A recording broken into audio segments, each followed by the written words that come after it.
16 दिसंबर 2012। याद है मिस्टर केजरीवाल?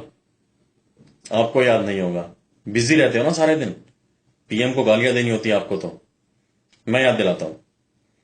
16 दिसंबर 2012 को दिल्ली की सड़कों पे चलती बस में एक बच्ची के साथ रेप हुआ था, ज्योति, जिसको हम सब निर्भया के नाम से जानते हैं। यही महीना था, यही तारीख थी। दिल्ली के लोग थे, जंतर मंतर पे, इंडिया गेट पे, राष्ट्रपति भवन पे, हाथों में मोमबत्तियां और होठों पे एक ही आवाज कि निर्भया के बलात्कारियों को सख्त से सख्त सजा मिले, फांसी की सजा मिले। याद कीजिए, एक आवाज आपकी भी थी। आप भी उतरे थे सड़कों पे यही नारा लेकर के कि बलात्कारियों को कड़ी से कड़ी सजा दी जाए। इनफैक्ट राष्ट्रपति भवन पे जब हम लोगों ने घेराव किया था, जब पुलिस के डंडे खाए थे, भरी सर्दी में दिसंबर के महीने में हम लोगों ने वाटर कैनन के फव्वारे सहे थे। आप तो आ गए थे टीवी पे, न्यूज चैनल्स में। क्या बोला था आपने कि ये विरोध प्रदर्शन आम आदमी पार्टी का है? आपने तो निर्भया के रेप पे भी राजनीति की थी केजरीवाल जी। खैर पुरानी बात है, छोड़ दिया उसे। लेकिन उस वक्त नौटंकी सही, आपने बोला क्या था कि हां, निर्भया के बलात्कारियों को कड़ी से कड़ी सजा मिले। और आज आप क्या कर रहे हैं? निर्भया के बलात्कारी को पुनर्वास के नाम पे आर्थिक मदद दे रही हैं, सिलाई की मशीन दे रही हैं, दर्जी की दुकान खुलवा रहे हैं। खुलवाइए, छोटी सी रिक्वेस्ट है आपसे, उसकी दर्जी की दुकान खुलवाइए, उसका नारियल भी आप जाके खुद फोड़ के आइए, उसका उद्घाटन भी खुद करके आइए। लेकिन जब सारा तामझाम हो जाए, वो दर्जी की दुकान उसकी चल जाए, एक काम कीजिएगा, अपनी बेटी हर्षिता को उस बलात्कारी के पास भेज दीजिएगा।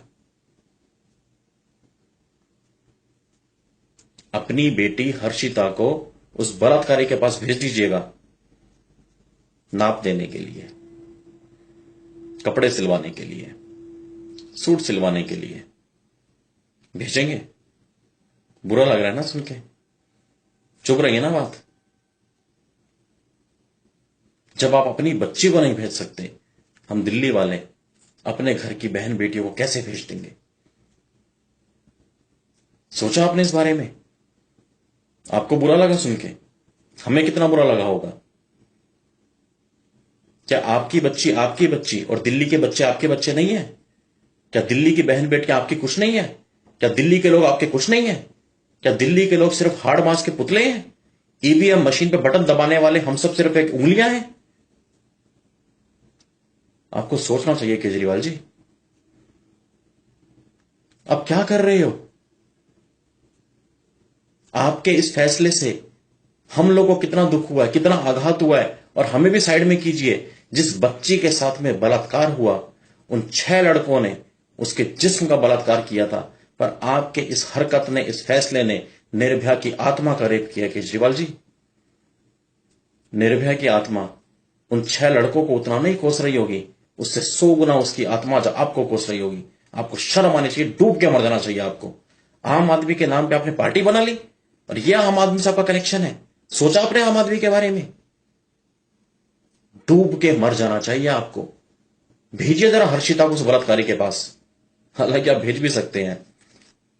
जो अपने बच्चों की झूठी कस्में खा लेगा, वो अपनी बच्ची को एक बलात्कारी के पास भेज दे, कोई बड़ा इसमें हमें आश्चर्य नहीं होगा। वोट बैंक के लिए आप कुछ भी कर सकते हैं।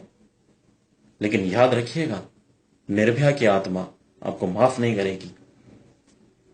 आपने फैसला कर लिया ना बलात्कारियों को पुनर्वास कराने का, दामाद बना लो उसको अपना, करा लो पुनर्वास अपने घर में।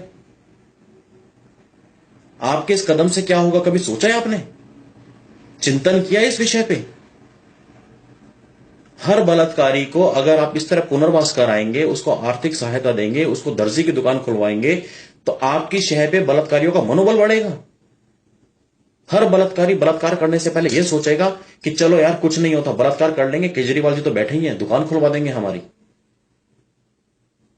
बातें ना कड़वी हैं, लेकिन सच्ची हैं, चुभेंगी आपको। इनका जवाब मुझे मत दीजिएगा।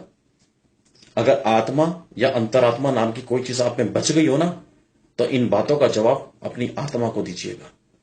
जय हिंद।